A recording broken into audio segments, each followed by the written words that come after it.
Cash flow from operating activities divided by net profit, जो हमें ये बताता है कि हमने अपने प्रॉफिट को कैश में कितना कन्वर्ट किया। रेगुलर मॉनिटरिंग के बाद में भी लॉस में चल रहा है और उसके लोन्स चल रहे हैं, अच्छा, तो उसको क्या डिसीजन लेना चाहिए अपने लोन्स के लिए। बर्डन एक दिन ऐसा हो सकता है कि पूरे बिजनेस को ही क्लीन कर दे, वाइंड अप कर दे। तो उससे अच्छा है कि अगर एसेट को या जिस पर्पज से लोन लिया है उसके रिलेटेड एसेट्स को लिक्विडेट करके उसको पे कर दे। It's like a stop loss. आज लोन देने वाले ने लोन दे दिया, ठीक है, लेने वाले ने, ओनर ने लोन ले लिया। अब ओनर के पास इतने अदर वर्क होते हैं, इतने अदर काम होते हैं कि वो प्रॉपर्ली उसको मॉनिटर और मैनेज नहीं कर पाता कि चल क्या रहा है मेरे लोन के कारण, मेरे बिजनेस में इस लोन का इम्पैक्ट क्या चल रहा है, ये पता नहीं होता। वो कीटाणु है एक तरह से। हाँ, वो वायरस है।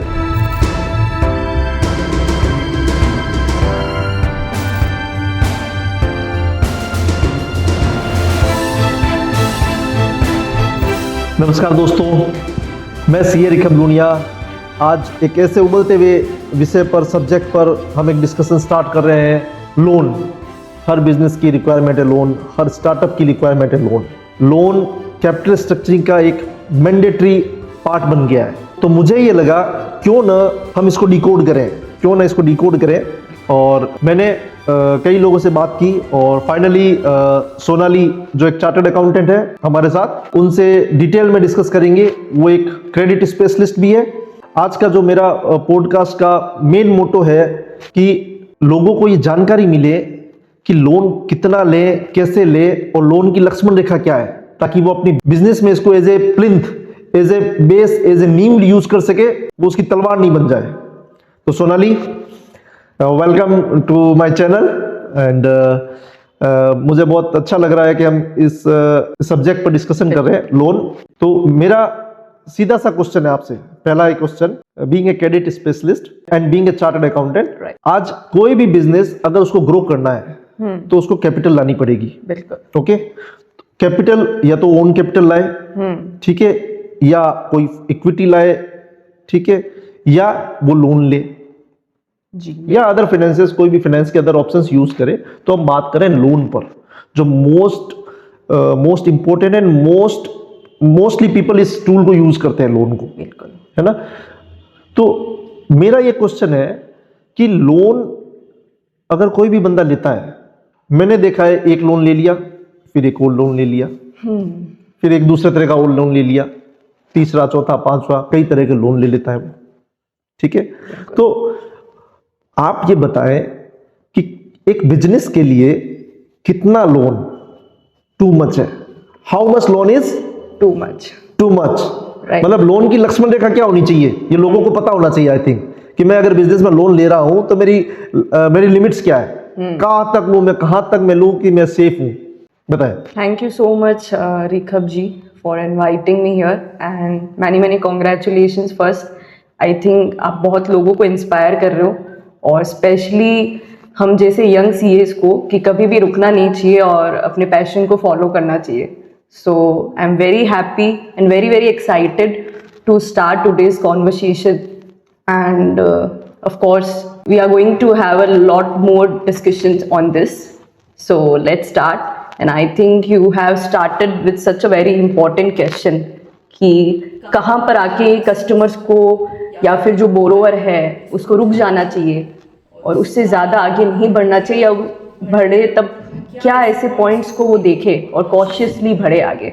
तो बहुत इम्पॉर्टेंट है कि ये अवेयरनेस स्पेशली हमारे एमएसएमई सेक्टर्स में होनी ही चाहिए। Exactly. क्योंकि काफ़ी बड़ा सेक्टर है जो हमारी इकोनॉमी को ऑलमोस्ट 30% जीडीपी का उसमें कंट्रीब्यूशन है। कहीं तो एमएसएमईज ऐसी है जहां वो बिल्कुल अंडर फंडेड है, मे बी पॉलिसी गैप्स की वजह से, या फिर काफ़ी ऐसे रीजंस है जहाँ पे रीचेबिलिटी नहीं हो पाती है बैंक्स की, एनबीएफसीज की और बोरोवर्स की जिनको रिक्वायरमेंट है, तो उस वजह से वो अंडर फंडेड है। और कहाँ ऐसी भी सिचुएशन है जहाँ हम देखते हैं कि उन्होंने अपनी ज़रूरत से ज़्यादा लोन ले रखा है, और ओवर लेवरेजिंग हमेशा एक बिजनेस को किल करता है। ओवर लेवरेजिंग क्या होता है? ओवर लेवरेजिंग सिंपल कि हमने जो अपना मिक्स बनाया है कैपिटल और डेट का, उसमें डेट का पोर्शन इतना हाई कर दिया कि वो हमारे बिजनेस की प्रॉफिट बैलेंस को ही हमने बिगाड़ दिया, मतलब जो बैलेंस होना चाहिए वो हमने डिसबैलेंस कर दिया। This is all leveraging. आज आप भी देखते हो अपनी वर्क और लाइफ, जो पर्सनल लाइफ है उसमें आप यदि इम्बैलेंस कर देते हो तो किस तरह से आपकी लाइफ में प्रॉब्लम्स आती है। यस, तो ये तो हर पहलू में है कि हमें एक एप्रोप्रिएट मिक्स और एक एप्रोप्रिएट बैलेंस बना के चलना है। तो कैपिटल और डेट जब हमें स्ट्रक्चर कर रहे हैं तो उसमें भी हमें ये पॉइंट्स ध्यान में रखने हैं। अब जो आपका सवाल है कि हमें कहाँ पर रुक जाना चाहिए, ये कितना लोन काफी होता है। आप जैसे बता रहे हैं कैपिटल और डेट का एक स्ट्रक्चर होता है, एक मिक्स होता है, तो एक इसका कोई थंब रूल है कितना मिक्स होना चाहिए जो स्टैंडर्ड मानते हैं? इंडस्ट्री तो वेरी करेगी मेरे ख्याल से, फिर भी एक स्टैंडर्ड क्या होता है कैपिटल और डेट का मिक्स कितना होना चाहिए? देखो ये इसके बिल्कुल रेशियोज है और हमने अपने जो थोड़े से एक दो जो जनरली यूज होते हैं वो रेशियो, जैसे कि ये आप बोल रहे हो लेवरेज रेशियो हो गया, जिसमें हम देखते हैं कि डेट टू इक्विटी का क्या मिक्स है। और हमें लोन लेते वक्त भी देखना चाहिए कि हम अपने इस मिक्स को बनाए रख रहे हैं कि नहीं। लेकिन इसका कोई फिक्स ऐसा नहीं कह सकते कि हाँ आपको 3:1 रखना है, 2:1 रखना है, बिकॉज ये डिपेंड करता है नीड बेसिस पे और आपके प्रॉफिट मार्जिन्स क्या है, आपका कैश फ्लो क्या है। सबसे इंपॉर्टेंट कैश फ्लो।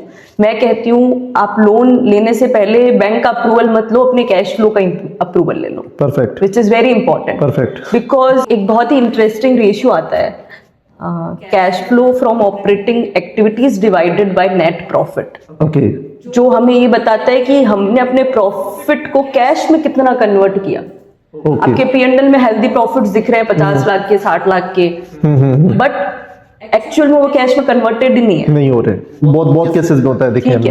तो जो आपके ऑब्लिगेशंस लोन के हैं वो किससे चुकने हैं? वो कैश से चुकने हैं। टर्नओवर आपका कभी भी EMI पे नहीं करेगा। तो EMI स्टॉक्स पड़े होंगे वो EMI पे नहीं करेगा। लिक्विडिटी नहीं है और आप अपना डेट बढ़ाए जा रहे हो, ऑब्लिगेशंस बढ़ाए जा रहे हो, तो कहाँ से पे ऑफ होगी? एग्जैक्टली। तो बिल्कुल अपने कैश फ्लो का जो एक बोलते हैं एक आइडियली 30 to 35% जो आपकी कैश फ्लो है उससे कम ऑब्लिगेशन रखना चाहिए। लेट्स इंस्टॉलमेंट बिल्कुल 30 to 35% of your cash flow, 35% से ज्यादा आपको उसको हिट नहीं करना है और उसको क्रॉस नहीं करना है। ओके। तो कैश फ्लो काफी बिजनेसेस होते हैं जहाँ पे साइकिल छोटा होता है, बड़ा होता है, तो ये हर बिजनेस टू बिजनेस डिपेंड करता है। बट एक जनरली जो बिजनेस कर रहा है उस इंसान को पता होगा कि आप कितना कैश घर पे लेके आ रहे हो और उसी हिसाब से आप अपना लोन का स्ट्रक्चर करो उसमें। ओके। तो ऐसा कोई रूल नहीं है 2:1 होना चाहिए या 1:1 होना चाहिए या 3:1 होना चाहिए? नहीं, ये अभी आप जैसे देखते हैं हमारे पास 5 तरह के बंदे हैं सेम बिजनेस लाइन में। सबका ऐसा नहीं है 3:1 का ही मिक्स है, 2:1 मिक्स है। किसी के लिए वो 5:1 भी वर्क कर रहा है यदि वो अपने वर्किंग कैपिटल साइकिल को, अपने कैश फ्लो को अच्छे से मैनेज कर रखा है, और किसी के लिए वो 5:1 एक ट्रबल बने जा रहा है। तो एक आइडियल रेशियो मैं नहीं कह सकती हूँ, बट हाँ आपको परफेक्टली उसको बैलेंस करके चलना है, जो आपके कभी भी क्या बोलते हैं उसको बर्डन ना करे, ओवर बर्डन ना करे, आपके प्रॉफिट्स को किल ना करे, आपके मार्जिन। ओके, चलो मान लिया ऐसा कोई स्टैंडर्ड नहीं है, कोई लोएस्ट रेशियो जो आप बताना चाहेंगे 1:1 या 1:2 कि जहां बस कि देखो लेवरेज में तो ऐसे ही जितना हाई होगा उतना आपका मतलब है कि आप डेट से ज्यादा अपने बिजनेस मैं बीइंग अ सीएमए जो मानता हूं कि 1:1 द फेयर रेशियो हो ना। जैसे ही 1 मींस अगर इक्विटी आपकी 1 से डाउन जाने लग जाए और लोन उससे ऊपर हो जाए, that is the alarming position. का मतलब सिंपल, आप अपना बिजनेस सिर्फ और सिर्फ बाहर के पैसे से चला रहे हो। एग्जैक्टली। और अपना कैपिटल बिल्कुल भी इन्वेस्टेड नहीं है। एग्जैक्टली। तो it is the alarming position. आपको अलार्मिंग पोजीशन में आ जाना चाहिए और देखते रहना चाहिए, मॉनिटर करते रहना चाहिए कि यार मैंने ये डेट बढ़ा लिया है, अब मैं इसको मॉनिटर करूंगा। जैसे आप अपने बिजनेस को मॉनिटर करते हो, आप अपने कैपिटल स्ट्रक्चर को भी मॉनिटर करें। परफेक्ट। उसके बाद काफी टाइम हम ऐसा देखते हैं कि लोग जो अपनी लॉन्ग टर्म नीड्स है, एक हाई कैपेक्स करना है, कंस्ट्रक्शन करवाते हैं, उसको शॉर्ट टर्म से फुलफिल कर लेते हैं। शॉर्ट टर्म का पैसा लॉन्ग टर्म में लगाओगे, डेफिनेटली साइकिल मिसमैच है और वो आपको इन फ्यूचर ट्रबल देगा। एग्जैक्टली। तो मैं जो समझ रहा हूँ आपके अकॉर्डिंग जो लोन लेना चाहिए वो पर्पसफुली लेना चाहिए। आप जिस पर्पस से ले रहे हो वही प्रोडक्ट लोन में लो। अगर आपको प्रोजेक्ट करना है तो आप टर्म लोन लो उसके अकॉर्डिंग। आपको वर्किंग कैपिटल के लिए चाहिए, स्टॉक्स के लिए, डेटर्स के लिए, बिजनेस साइकिल के लिए चाहिए, तो आप ओडी सीसी लिमिट लो। आई थिंक एग्जैक्टली जैसा कि आपने अभी अपने लास्ट वीडियो में मैंने देखा, आपने बिल्कुल इस पॉइंट पे बताया कि जो आप वर्किंग कैपिटल लेते हो और उसका यूज कहाँ लगा देते हो, कहीं और कर देते हो, बिल्कुल गलती। तो एग्जैक्टली मैंने बहुत सारी बैलेंस शीट्स में देखा है, बहुत सारे केसेस में देखा है कि बिजनेसमैन को पता ही नहीं होता है कि लोन्स को कहाँ यूज करें, कैसे यूज करें, किस पर्पस के लिए कौन सा लोन है, ये पता नहीं होता। अच्छा, ये पता भी होगा तो वो एक पर्पस का दूसरे पर्पस में कर लेंगे, तो वो फिर उसका जो मिसमैनेजमेंट है वो जबरदस्त हो जाता है, मतलब उसको मैनेज ही नहीं कर पाते, वो हार्मफुल हो जाता है। तो मैं हमेशा ये रिकमेंड करता हूं कि आपने जिस पर्पस के लिए लोन लेना है उसी पर्पस का प्रोडक्ट लें और उसी पर्पस में वो यूटिलाइज करें। राइटली सेड, बिल्कुल ऐसा। जैसे कि इससे क्या होता है, मैं इसको थंब रूल मानता हूं, मतलब हाँ, ये तो इसको फॉलो करें आप स्ट्रिक्टली। साइकिल में मतलब जो आपकी है ना, क्या बोलते हैं, लॉन्ग टर्म शॉर्ट टर्म मिसमैचेस नहीं होना चाहिए। तो डेफिनेटली लॉन्ग टर्म की रिक्वायरमेंट्स लॉन्ग टर्म से ही फुलफिल होना चाहिए। और जैसा कि देखते हैं फिर क्या होता है, आप एक एसेट तो क्रिएट कर लेते हो, पर उस एसेट को जब शॉर्ट टर्म में आपकी दिक्कतें आती है ना, आप लिक्विडेट नहीं कर पाते हो इजीली। एग्जैक्टली। और ऑब्वियसली वो भी नहीं पाएगी क्योंकि वो टाइमिंग मिसमैचेस है। तो आपने शॉर्ट टर्म की ऑब्लिगेशंस को लॉन्ग टर्म में कन्वर्ट किया और लॉन्ग टर्म ने आपको उस टाइम फायदा नहीं दिया जब आपको चाहिए था, लिक्विडेट हो नहीं पाई। तो ये भी एक बहुत बड़ा रीजन होता है जहाँ पे बिजनेसेस फेल हो जाते हैं इस रीजन के कारण, या फिर जहाँ पे उन्हें बहुत नुकसान सहना पड़ता है। Long term project stuck up हो जाते हैं, तो पैसा लग गया, कैश फ्लो है नहीं, कैश फ्लो स्टक अप हो गया, तो आप ईएमआई कैसे देंगे, इंस्टॉलमेंट कैसे देंगे? तो ये लूप है, बिल्कुल। तो ये लूप है, तो इस लूप को सेफगार्ड करने का कोई तरीका? सेफगार्ड यही तरीका है कि जो यदि आपको लॉन्ग टर्म में नीड्स भी है, जो आप कैपेक्स करना चाह रहे हो, तो उसके लिए एक आप टर्म लोन लें, उसके लिए उसी तरह के प्रोडक्ट्स में जाएं जो प्रोडक्ट्स आपको लॉन्ग टर्म रिक्वायरमेंट को फुलफिल करें। Okay, exactly. और शॉर्ट टर्म को आप शॉर्ट टर्म में रहने दें, और किसी भी तरह से वर्किंग कैपिटल जो आपका है उसको इम्बैलेंस ना होने दें उस लॉन्ग टर्म की वजह से। परफेक्ट। आपके कहने का मतलब है अगर किसी को कोई प्रोजेक्ट के लिए लोन लेना है, वो प्रोजेक्ट कंटिन्यू 10 ईयर्स है समझो, है ना, तो उसको 10 ईयर्स के अकॉर्डिंग लोन ले ताकि उसकी ईएमआई 10 ईयर्स के अंदर स्प्लिट हो जाए, उसकी ईएमआई उतनी कम हो जाए, बजाय कि अगर शॉर्ट टर्म लोगा तो शॉर्ट टर्म में उसको इंटरेस्ट है या इंस्टॉलमेंट्स है वो ज्यादा देनी पड़ेगी। एग्जैक्टली। थर्ड जो एक तो हो गया टाइमिंग मिसमैच, अब थर्ड जब हम बात करते हैं यूजेस मिसमैच। रिक्वायरमेंट आपको, जैसे कि आप देखते हैं आजकल कितना क्रेडिट इन सेक्टर्स में बढ़ रहा है, जो रिटेल सेगमेंट है, पर्सनल लोन्स, हम कार भी लोन पे ले रहे हैं, हम घर भी लोन पर बना रहे हैं, क्रेडिट कार्ड्स, एवरीथिंग। तो बिजनेस के जो नीड्स है वो आप पर्सनल लोन लेके, अनसिक्योर्ड लोन्स या और इजीली अवेलेबल है, देखते हैं बहुत बिल्कुल भी एफर्टलेस। एग्जैक्टली। मैंने अब मेरे एक प्रीवियस वीडियो में भी बताया था कि जो लोन है ना वो कंपाउंडिंग एक तो पॉजिटिव कंपाउंडिंग होती है और एक नेगेटिव कंपाउंडिंग। नेगेटिव कंपाउंडिंग कब होती है? जब आप लोन लेते हो, लोन का इंटरेस्ट पे कर रहे हो, है ना, और एक ही दो धारी तलवार, डबल एज स्वॉर्ड है एक्चुअली, है ना। अगर इसको आपने सही से संभाल लिया तो ठीक है, अदरवाइज ये आपका ही गला काट देगी। तो जो आप कह रहे हो कि पर्सनल लोन लेके या अनसिक्योर्ड लोन लेके या हायर रेट्स पर लोन लेके जो रिस्क लेते हैं उसके कारण बिजनेस पर एक बहुत बड़ा रिस्क आ जाता है, ओवरऑल बिजनेस पर। तो उसके बारे में आपकी क्या राय है? उनको कैसे प्लान कैसे करना चाहिए, मैनेज कैसे चाहिए? सब पैसा चाहिए, पैसा तो चाहिए, अब उसको बिजनेस को कैसे मैनेज करें? क्या है ना, अब ऐसे केसेस है जहां पर हम फंस चुके हैं पूरी तरह से। अब हमारी लोन की ऑब्लिगेशंस को चुकाना मुश्किल हो रहा है, तो कैसे चुकाएंगे? हम दूसरा लोन लेंगे क्योंकि हम नहीं चाहते हमारा एसेट लिक्विडेट हो।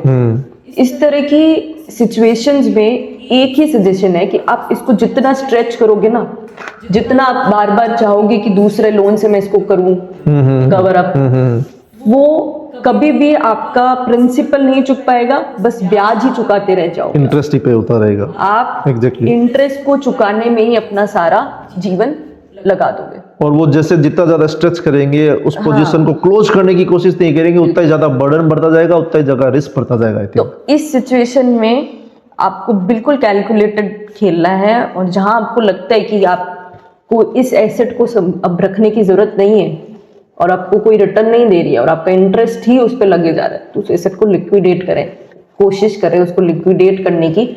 और देखिए अब बेस्ट पॉसिबल प्राइसेस नहीं मिलती हैं, काफी सारी सिचुएशन होती है, इजी नहीं है कहना आसान है कि लिक्विडेट करें, बट इजी चीजें कर लो, मार्केट प्राइस पर बिकेगी नहीं, है ना, इमोशंस अटैच्ड होते हैं, बिजनेस गुडविल्स अटैच्ड होती है ना, काफी चीजें होती है, तो इजी नहीं है होती है। तो ये नहीं कहा जा सकता कि इजी है इस प्रोसेस को फॉलो करना, बट प्रैक्टिकल सॉल्यूशन यही है, बट प्रैक्टिकल सॉल्यूशन यही है। और आप दूसरे ऑप्शंस की तरफ जाएंगे भी ना, तो आप चीजें रिजॉल्व नहीं होगी, वो बढ़ेगी और सिचुएशन और मैसी हो जाएगी और तो दिक्कत वाली हो जाएगी। तो यही तरीका यही रहेगा। आप खुद भी देखते हैं ना, पैसे की व्यवस्था कहाँ से करोगे, लोन लेके करते रहोगे तो वो इंटरेस्ट एक लोन को पे करने के लिए दूसरा लोन, फिर उसको पे करने के लिए तीसरा loan, and this is the vicious cycle. EMIs को पे करने के लिए आप लोन ले रहे हैं, बिल्कुल गलत है। और इस सिचुएशन में इसी तरह से आगे बढ़ना चाहिए कि आप एसेट्स को जल्दी से जल्दी लिक्विडेट करके और उनको चुकाएं, प्रिंसिपल को डाउन करने का मकसद है। कोई भी बंदा अगर लोन लेता है ना, जैसे हायर रेट पर ले रहा है, ठीक है, तो उसको क्या ध्यान रखना चाहिए कि मेरा कितना प्रॉफिट परसेंटेज हो?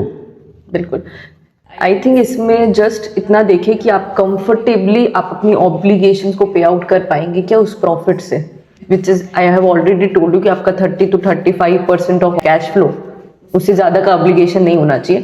तो वो ध्यान में रखते हुए कंफर्टेबली यदि आप सरवाइव भी कर रहे हो और बिजनेस के एक्सपांशन में जब जरूरत पड़ी तो वहाँ पैसा भी लगा पा रहे हैं, तो वो देखते हुए और उस तरह से आपकी रेट ऑफ इंटरेस्ट और जो आपके रिटर्न्स आने वाले हैं कंपैरिजन करते हुए चले तो कोई दिक्कत नहीं आएगी। ओके, तो आपका कहने का मतलब है प्रॉफिट की तरफ नहीं ध्यान दे, कैश फ्लो पर ध्यान दे, आपके कैश फ्लो का कितना परसेंटेज लोन में जा रहा है, इस थंब रूल है, राइट।